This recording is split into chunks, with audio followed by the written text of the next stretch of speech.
Hi everyone, and welcome to today's webinar, IT Work From Home Impact Study.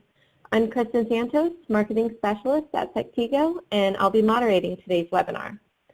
First off, I'd like to introduce our speakers today. We have Sectigo's Senior Fellow, Tim Callan. Hey Tim, how's it going? Hi Kristen, how are you? I'm doing well.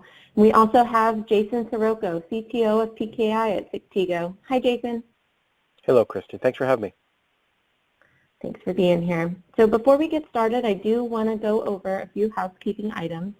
As usual, all attendees will remain on mute for the duration of the webinar, but again, you can submit your questions using the chat throughout, and we'll answer all of those at the end. We're anticipating this to take around 30 minutes, and we'll allow for questions and answers at the end. But that's it for me. Tim, go ahead and take it away. Thank you, Kristen. Good to talk to you as always, Jason. So a little bit of background. We'll start, not to belabor things we all know, but of course starting in March 2020, one of the many impacts of the COVID-19 pandemic on our society was that all of a sudden most information workers had to work from home and had to work from home pretty lickety-split. And it, for a lot of companies, it was the situation that they weren't set up for that, they weren't prepared for that, and they had to suddenly understand how were they going to allow their workers to work from home while maintaining both their productivity and the security of their IT operations.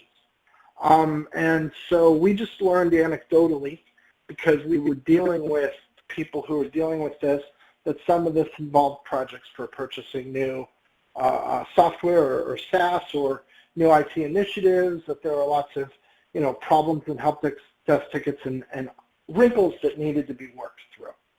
And so we wanted to understand what was the impact of this? Like, how do you quantify the impact of this sudden work from home and the sudden pivot on the IT department's behavior and their needs?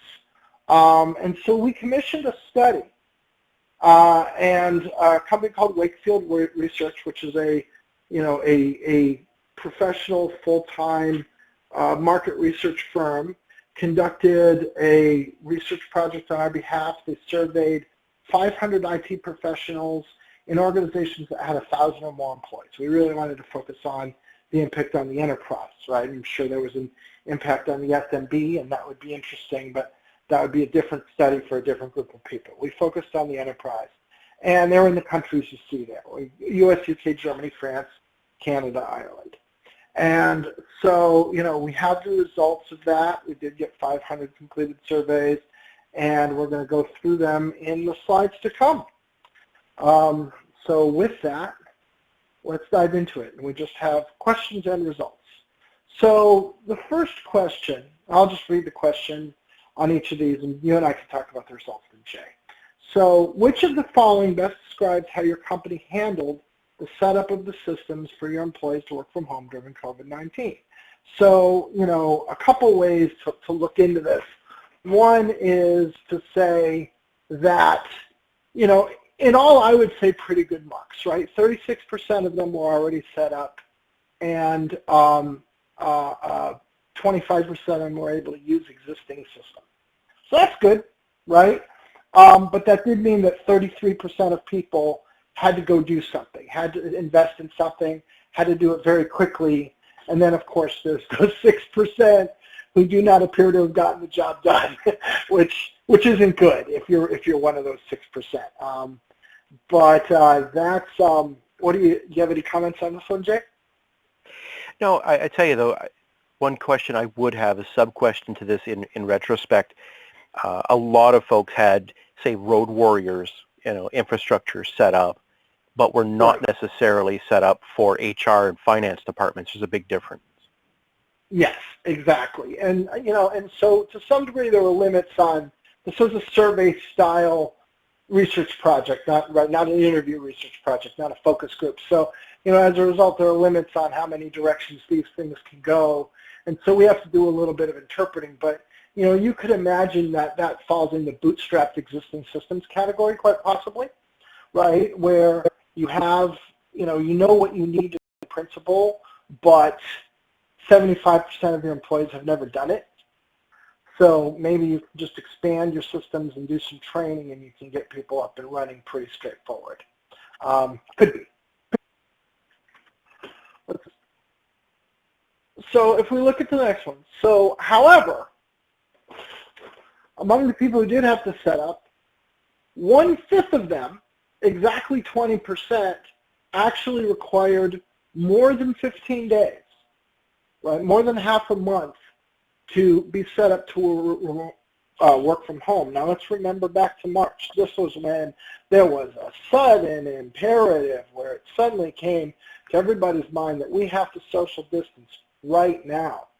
So imagine the excruciating situation where it's more than 2 weeks before your employees are able to safely work from home. And in that time frame, you and they are making a trade-off, right? Are they just not working? Or are they working in the office with everybody else? So again, I'd say there's two ways to look at this. Look, less than a day, 29%, stellar. 1 to 7 days, another 29%. Good. But that other end, that 1/5 that couldn't get up and running right away, that strikes me as a big ouch. Yeah, Tim, this reflects in what I was reading on the internet during the time, and in fact, still to this day, but especially during that frantic sprint that people were trying to do back in March, where people knew that there was an impending closing quarter, and of course other business that had to be handled, and the ability for people to provision their employees to work from home and be productive was very, very painful for some. Yeah, absolutely. Right. And again, we talked to them, right? You and I know this anecdotally because we were helping guide people through this, which is why we wanted to see what the overall numbers said. But so next question. We thought this was an interesting one. So how has your company's, let's say, overall data security changed as a result of remote work setups? So you went through this process, you got people set up to work. What was the long-term consequence? And this is really interesting and I would say encouraging, right? Only 3% said that data security was weakened. Maybe that's 4%. As opposed to a massive 27% said increased significantly and 43% said increased somewhat. So you're looking at 70% of people who feel that it increased and 4% of people who feel that it decreased. So, and this will be a theme we'll see in this research as we keep moving into it, is sort of unexpected consequences, and some of those are not necessarily bad. Like some of this made us all better and made us all have to be better. Yeah, Tim, that's an important theme here. And in fact, I'm seeing that even in non-technical, non-security ways, of course, but especially in terms of this particular topic. Right. I think that the security, which I think some people were starting to catch on to, it's now at the forefront, and there's just no way around it. Yeah, and if you think about this, this makes good sense, right? If you want to do something that's advanced, like, you want to take a zero trust approach to your security, then that means that you have to have, full rights and permissions and identity attached to everybody who's coming in all the time. Well, great. If you enable people to work from home, you just got closer to that goal. So it intuitively makes sense that this would happen, but it's interesting to see the numbers bear that out. Now I'd say there's a mixed bag on this one. So we asked, which of these security measures does your company currently have in place? Now remember, this is in May, so this is post everybody's got to work from home. Currently have in place to protect its networks, applications, and other systems. There's some good and some bad here, right? User identity certificates, that's a best practice, more than half. Biometrics, that's a very strong approach, 26%, more than a quarter. But then look at these other things. The most common one is traditional username and password. So we're still not away from that. Yeah, Tim, I tell you, COVID or not, unfortunately, I think you're always going to see that at the top of the list. That's still just the culture that we're in, not just because of legacy, but because of the fact that even greenfield systems built to this day are still sticking to obsolete forms of authentication, and that's worrying. But I'm hoping that this might be the year that breaks that and brings the inflection down. But this really shows what I would have suspected. Yeah, and some of these other things, there's big problems with things like hardware tokens, and there's big vulnerabilities with SMS-based MFA. And so to see these guys, in the ballpark of half of enterprises, once again, it's a little disappointing. I mean, also, we know it's true, but it's still disappointing. So moving forward, I think I hit the forward button, but it doesn't seem to have taken. Let me hit it again. If it goes twice, there we go. So we asked about the challenges, right? What are the challenges that companies have? And the big one I'll point out here, I think more than anything else, is that there isn't something clear that kind of leaps to the top. So, it did go twice. Let me go back. There isn't something that kind of leaps to the top. So we asked, what are the big challenges in managing your digital identity, users, devices, processes? The lowest answer was 23%, and the highest answer was 45%. So this is a band of things that are all more or less in the same ballpark. And we can look at some of them are higher ranking than others, and maybe it's this interesting. But the other thing I'll point out, of course, is this is a select as many as effective, so you expect these numbers to be more than 100%, and they are, right? We're seeing a broad spread where people are selecting a lot of challenges. And in fact, only 14% said that none of these they're viewing as a challenge. So 86% of survey respondents thought that at least one of these things was a challenge. Do you want to add to that? No, thanks, Tim. This is, I'm looking at the list. I've read this before. A lot of these things I think might have been fairly expected, but, I'd be interested to see, the same question asked now and asked perhaps in another 3 months and see how these things may shift. Yeah, absolutely. All right. So we gave you a peek of this one. And this one actually, I have a pretty strong reaction to. So how confident are you that your company can report on its full compliance with industry and government standards in digital identity during remote work? So look at this, right?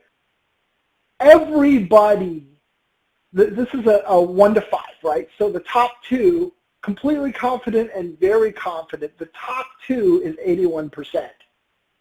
Then we've got somewhat confident, that's the middle. And then not very confident is 2%. Not at all confident was 0%, so it's not even showing up on the pie chart. Before I comment, what do you think of that, Jay?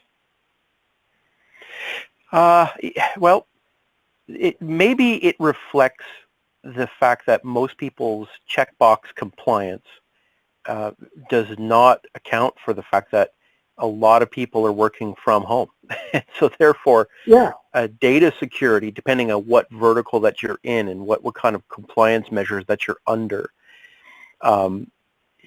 might not be reflecting here. On the other hand, it may be reflecting perfectly, which is the fact that as long as you're behind that VPN and working in, perhaps a lot of the verticals that responded in really don't worry about files that are sitting on people's desks, in a coffee shop, in people's homes. I'm deeply skeptical. Exactly, I'm deeply skeptical. If you have any kind of PII or you have any kind of PHI, then if this is sitting on your screen and any random person coming to your house can see it on your dining room table, you're non-compliant. There's no way that 98% of organizations are compliant. There's just no way. And so, without any control, if you need to be in any kind of tier 2 facility or more, my living room's not a tier 2 facility. And so right there, we're non-compliant. So I look at this and I see this as IT professionals aren't really thinking about the physical aspect of compliance. Sure, That's Tim. how If we had seen a breakout of the verticals of respondents, we could immediately tell whether or not this was, closer to factual or not. Yeah, yeah. So I don't know. I feel like this is badly over-optimistic. Moving on. Investment levels. In your opinion, is your company investing too much, the right amount, or too little on cybersecurity right now? So 73% say right amount, and then almost an even split. 10% too little, 17% too much. What do you think of that? I think that response almost reflects an opinion that was popular before March, and therefore kind of carried on. I think a lot of things have happened since March that may change these results. So again, the temporal change effect would be interesting to measure here. But this theme of optimism within the survey it really does tell us something. Yeah. I mean, yeah. So good, right? I mean, and this in some ways corresponds to earlier results we saw where a lot of people said that they were able to, either they were already set up or they were able to bootstrap existing systems, or that a lot of people could be up and running really fast. So presumably those are the guys that are falling in that big black slice of the pie or that green slice of the pie. And in that sense, that would make some sense. I am a little surprised to see 17% say too much. I'm not used to IT departments thinking they're getting too much investment. These aren't the IT professionals, I know, but that's what they said. So there we are.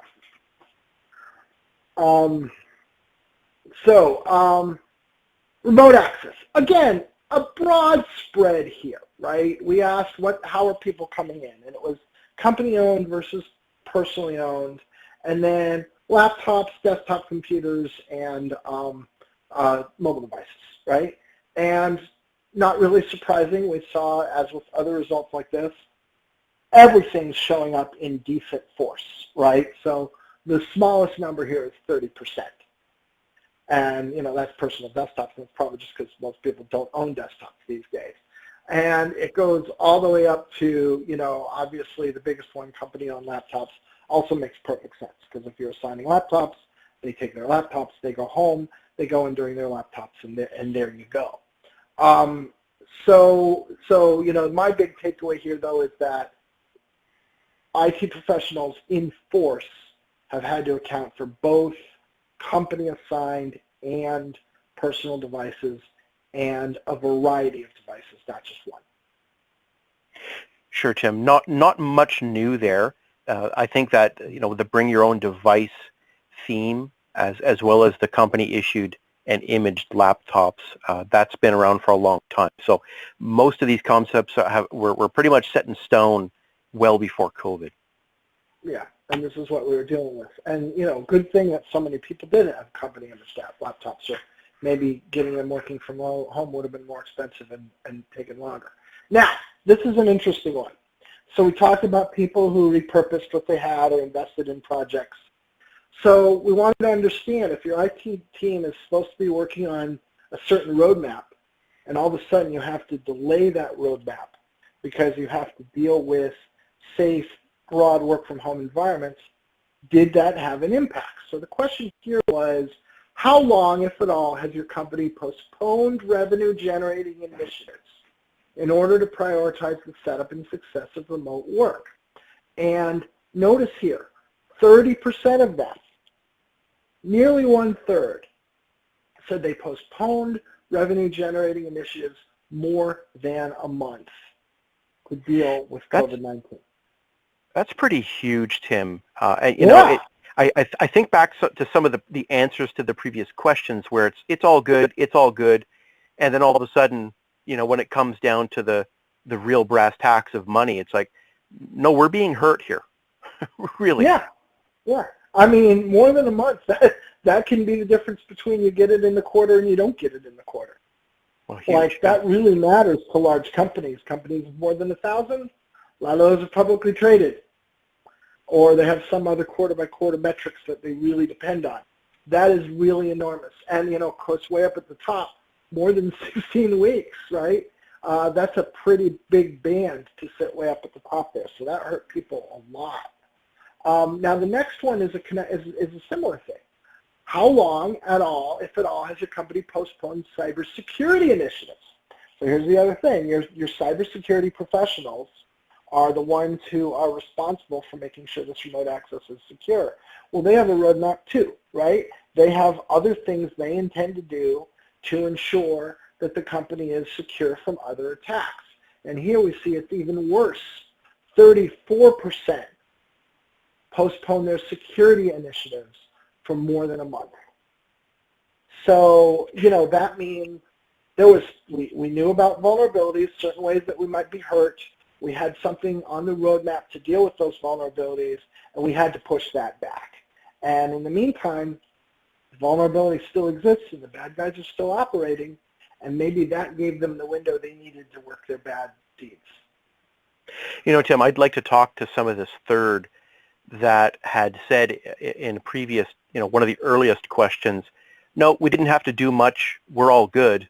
Oh, but by the way, we had to delay our revenue a month, and we have to delay initiatives over a month.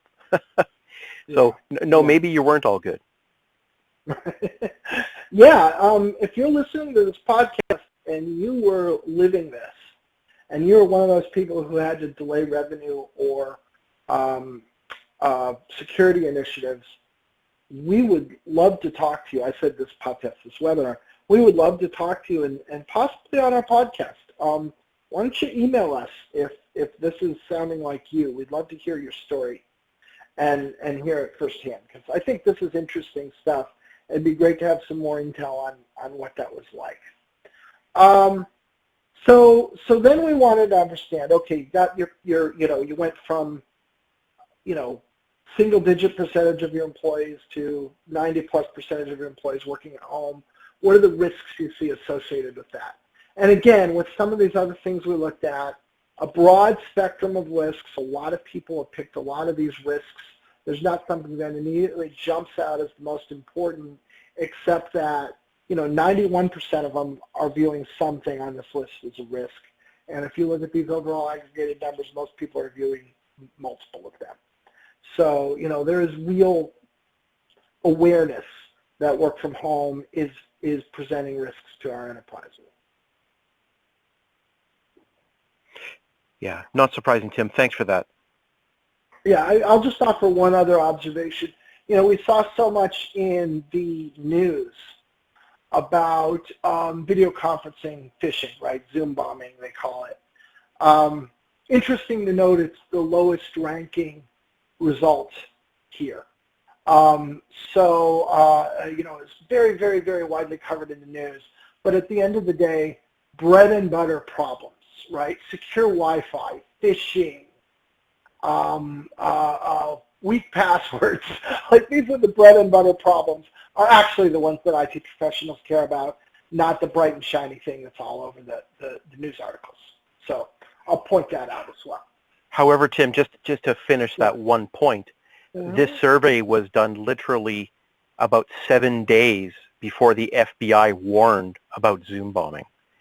So it could be a timing issue, because all heck broke loose about a week later. No, the survey was conducted in May. I think the Zoom bombing is out by then. Oh, then I take my statement back. Yeah, so no, the survey was conducted in May. So in that time frame, this would have been, Zoom bombing would have been known about. So, good news. Let's hit some good news. Increased employee productivity. So 48%, half, say that as a result, in your opinion, how has employee productivity at your company changed as a result of widespread remote work during recent months? Half of them say employee productivity has gone down, and has gone up. And a mere 16% say that it has gone down. And this mirrors things that we saw in sort of anecdotally in news articles and other places, is there definitely is a sense that maybe giving people a little more schedule freedom and eliminating some unnecessary commutes has been healthy for a lot of workers. Well, Tim, you and I have both been remote workers a long time. I've been remote since 2006, and I can tell you, I mean, I love getting into the office. I love meeting up face-to-face with my colleagues, but in terms of just raw productivity, it's just very hard to beat working from home. Absolutely, I agree. I think for people who can do it, it's very successful. It's very successful for me as well. I hear that it's not for everybody, and I get that, but I think for the people who are able to do it, it's a really good alternative. And so a follow-on to this, and we've seen a lot of other articles, other people have surveyed on this as well. We're not the first. 59% say that they expect the remote work to increase as a direct consequence of this. So this also makes great sense. You send your workforces home, you're really scared about what's going to happen. Turns out that they do great. Turns out that some or a lot of them are happier because they don't have to be on that, hour-long train ride every morning. And you say, tell you what, why don't you keep on doing it? And we see that reflected in the numbers here.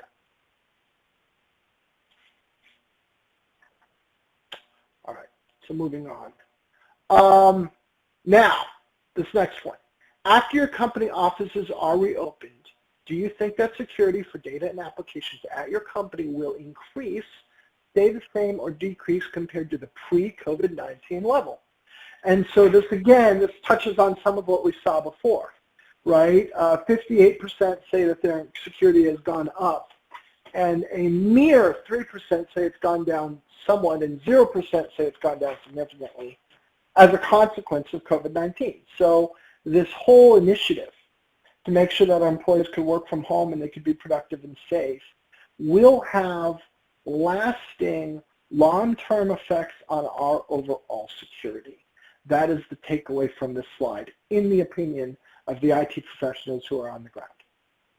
Well, Tim, when I'm reading other analyst reports on this topic exactly, the trends towards increased security almost match this number perfectly. And so therefore, this gives me a lot of hope that people are now looking towards the future and seeing a more secure future. And that's, I think it's just a positive message overall. Right, and when as we mentioned earlier, if you're thinking in these terms, if you're thinking software-defined perimeter, if you're thinking zero trust, then this exactly aligns with those initiatives you have anyway.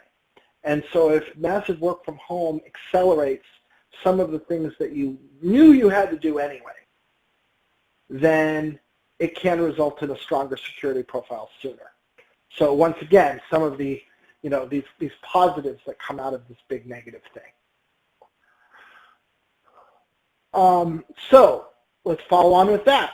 Which of the following, if any, do you think your company will be more likely to do in the next 12 months due to recent widespread remote work? So we had a big list, and again, maybe we'll give the viewers a chance to kind of move their eyes down the list, but it's similar to the other things. There was a broad spread. There wasn't an immediately obvious outlier that jumped out to the top, right? To the degree that there would be one, it's more use of cloud.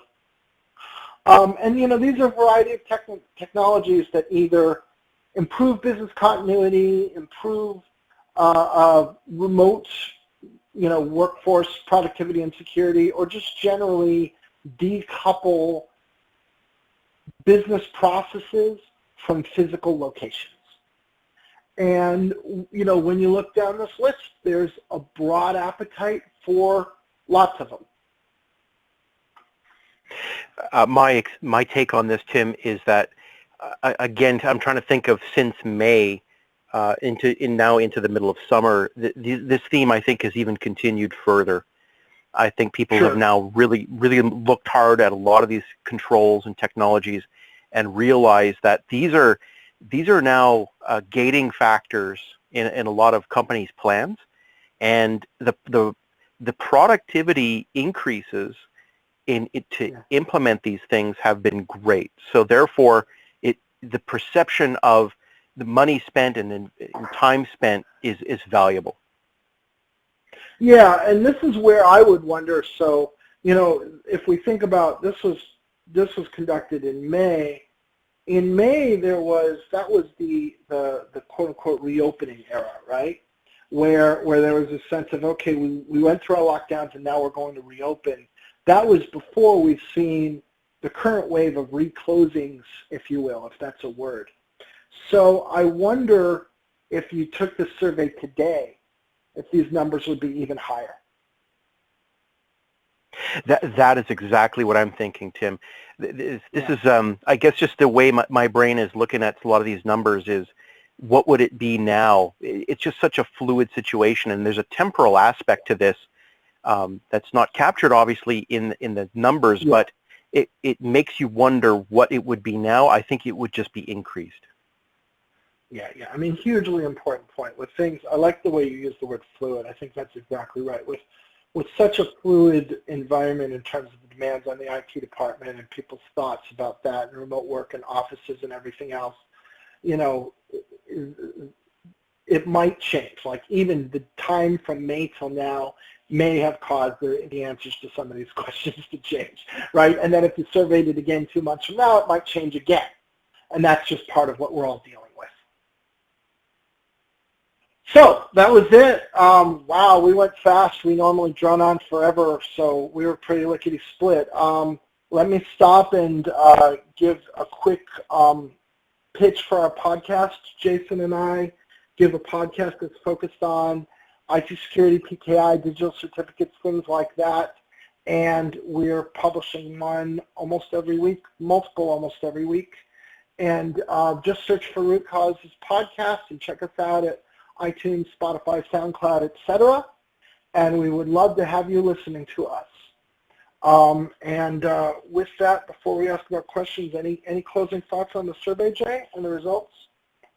No, Tim, I think you definitely captured with that survey a point in time. And I think that it's the survey, if you really read it all, and I invite people to go and have a good look at the whole thing, because there's some telling features to it. It was a well-done survey to me in the sense that there were some overlapping questions. So when you and I were both skeptical on some, there were redundant questions asked in a slightly different way to help you to gauge whether or not that skepticism was warranted. And I think in many cases it was warranted. And so there's a real richness to this survey that I think people need to go have a look at. And I wonder if we should do this again, later on, just to see the temporal aspect. Maybe we should. But like I say, Tim, it's a very rich survey. I think it was very well constructed in its redundancy, the way that good surveys would be done. And I really got to respect anybody for taking some time out for actually filling out a survey like that at that point in time. It's people's time is valuable, and it was great to capture some of it. Yeah, and the end value is pretty good, right? It's 500, so these are pretty reliable results. Thank you for reminding me, Jay. Something I should have mentioned I forgot is there is a write-up of the survey results from Wakefield Research. There's a PDF, reasonably long PDF that we have that is attached. It's one of the attachments here in the attachments. So you can go download it. You can get it while we do Q&A, and I'll encourage everybody to go download the white paper, and that way you can have it. You can go back and look at these results on your own at your own leisure. So with that, Kristen, do we have any questions? Thanks, Tim. Yeah, we did get a few questions. Let's see. First off, so the number of employees I'm having to onboard to work from home is unprecedented. What is the best way to securely authentication? Right. The number. Okay. So when all of these employees are being made to work from home that we've never dealt with before, what's the best way to securely authenticate them? Well, I think you and I are both going to say PKI, right, Jay? Well, Tim, absolutely, because if you think about one of the questions, what's the most used authenticator, and you just see the word passwords. Yeah. Heaven forbid that you provisioned your employees en masse to a password-only VPN, for example. So if you're using a VPN, with client certificates, well, you're in a order of magnitude more secure environment for your VPN. Now, you and I have talked on our podcast and in other forums about the pluses and minuses of VPN and sometimes how it can be overprivileged. But at the same time, that question really gets at the heart of that one question about passwords alone versus client certificates and PKI. Yeah, and I think that's a good point. Is there are different degrees and types of risk or problems associated with different authentication methods. From a risk perspective, username password is about as bad as it gets.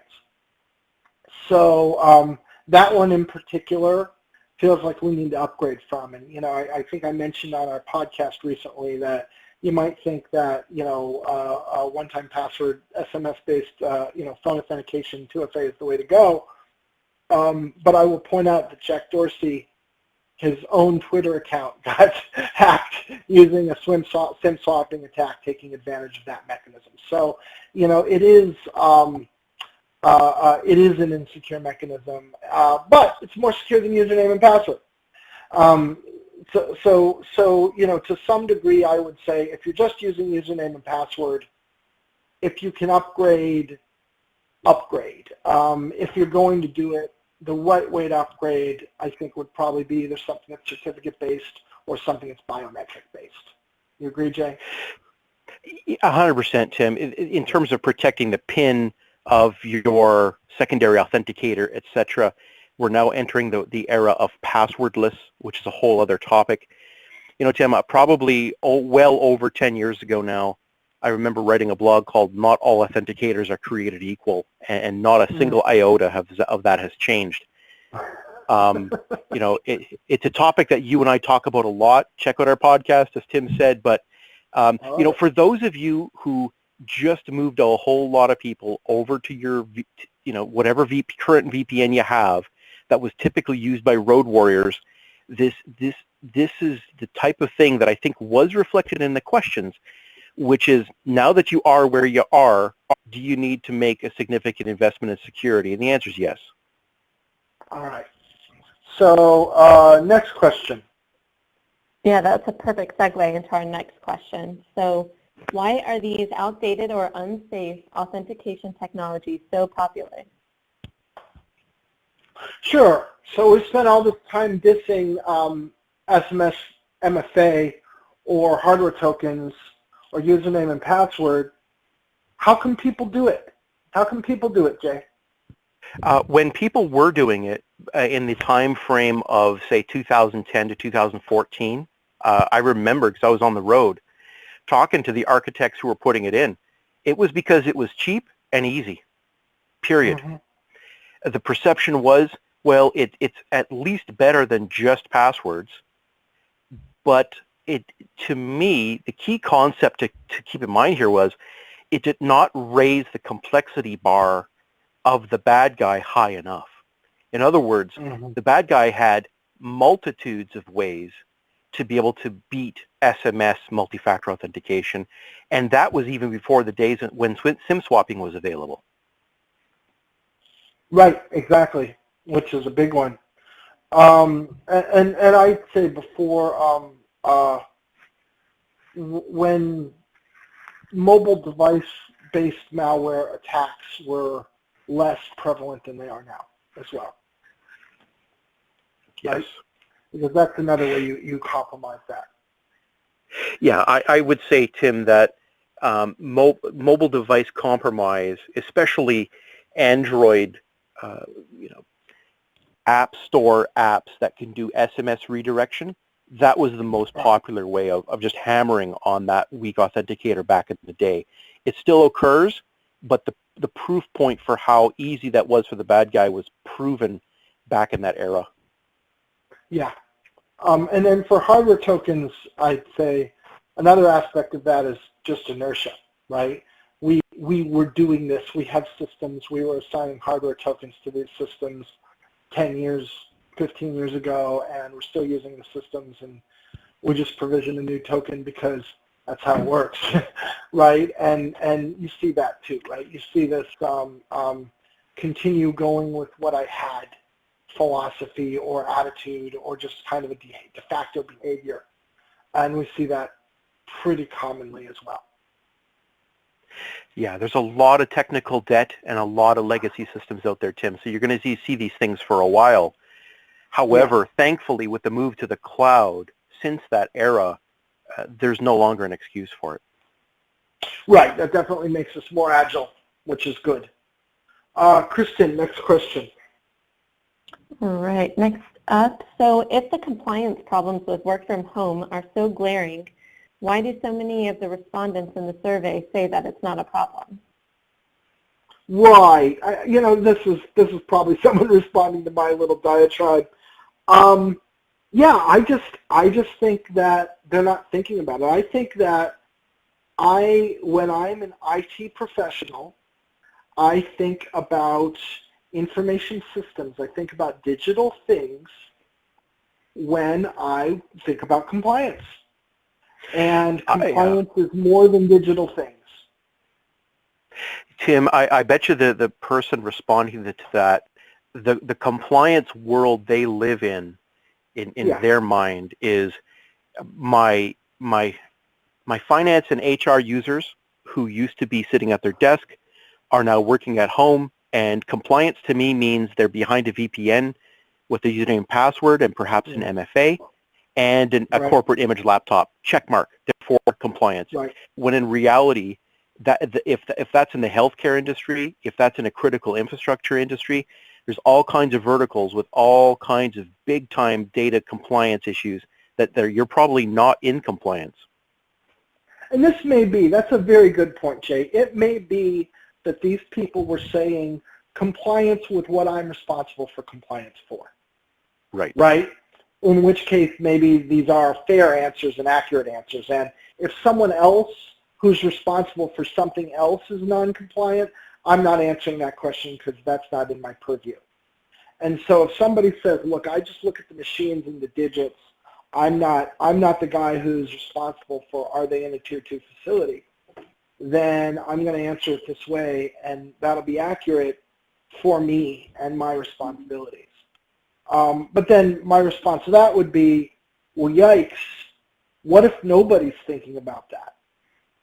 Right? Because the facilities people are thinking about their facilities, and their facilities aren't being used. So who's asking, are these machines in a tier 2 space? You know, Tim, I'd love to have a risk officer interviewed on maybe on one of our future podcasts, and we can ask them the questions about what do you think about this, because I'm sure they'd have an opinion. Sure, and it may be that there is somebody in the enterprise that is asking these questions and thinking it through, but I don't know, it feels to me like this is probably a gap. All right, next one, Kristen. Right, so, okay. So 3 out of 4 of IT pros feel their security investment is at the right level, but 93% intend to add more security tech. How do you reconcile those two numbers? Oh, that's an interesting one. So, you know, we showed this slide, and I'm not sure which direction it is, so I'm just looking. But we showed this slide where it's the other way, I'll move to it, where 75% or so of people said that they're at the right level, right? That big black slice of the pie chart, and you and I commented on it. And yet at the same time, we saw this, there you go, that one, right? 73%, so this big black part of the pie chart, they say that they're at the right level. But then in a later slide, you see that everybody plans on making investments. So are those two, is that an inconsistency? I think is the question. I think, Tim, it's a sign of a well-structured survey which allows for biases to be caught.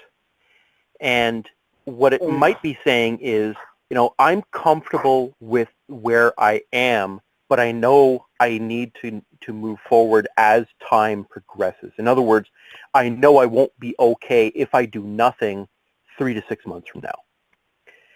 Right, and that's a good point. Maybe when you say is the investment level right, they can say, I've got roadmap items that I'm going to do in the next year that I'm happy with. and therefore I'm saying the investment level is right. And at the same time, I'm turning around and I'm saying that I need to invest in these things because I'm going to do that in the next year. That's Right? how I see it. That could be. Yeah, that makes sense, right? And at first glance, astute observation listener, at first glance you say, wait a minute, those numbers are different. But I think if you think it through, all it maybe means is that people feel like their company is set to do the right things in the near future to get them where they need to go. Yeah. All right. Back to you, Kristen. Perfect. Last question, guys, and I do believe you guys kind of touched on this through the presentation, but with the spiking case numbers threatening to extend lockdowns or force reopened business to close again, does that change any of what we see here? Yeah, we did touch on this. I mean, it's an interesting question. What do you think, Jay?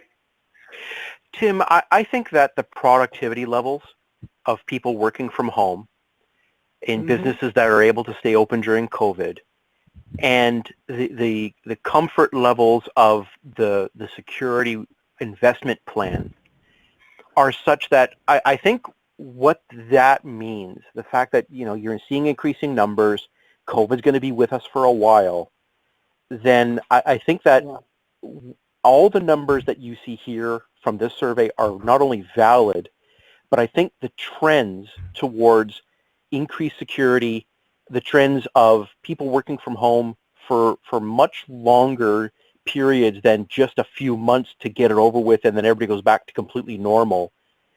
I think that the new normal is shown in these survey results, which is we have a plan to move our enterprise to work from home. I think you're right. Our people are working from home. They're productive. They're safe. We feel like it's working. We have identified some new risks, but we've also identified roadmaps to deal with those risks. We're comfortable with those roadmaps. We're comfortable that we can execute and remain compliant. And, so if the pressure on staying out of the office goes up instead of down, fine, we just stick with the program, right? We already have an action plan and we just execute the action plan. I think that's probably the takeaway. Yeah, Tim, this is going to be with us for a while, and the numbers really show that that's how people are thinking. Yeah. All right, that's it. So that was the last question, Kristen. Yep, that was it. Okay. So, any closing thoughts, Jason? No, Tim. This is a good survey. Tim mentioned, of course, where to download it, how to download it. I recommend doing so because, our kind of high take was, I'm sure, interesting enough, but reading it through yourself, looking at the graphs, it tells an interesting story. And so please take advantage of this material. Numbers later. Yeah, and I'm going to just be shameless and once again say, if you enjoyed this conversation, we deep dive into all kinds of things with identity, certificates, IT security, malware, social engineering, PKI, cryptography, etc. And we would love to have you join us. Root Causes Podcast. Find us at iTunes, Spotify, SoundCloud, etc. And with that, I'll hand back to you, Kristen. Thank you. Kristen, I keep saying that. Thank you, Jay, for, as always, an enjoyable and enlightening conversation. Thank you, Tim. Absolutely. Thanks, Tim. Thanks, Jason. And thank you all for joining us.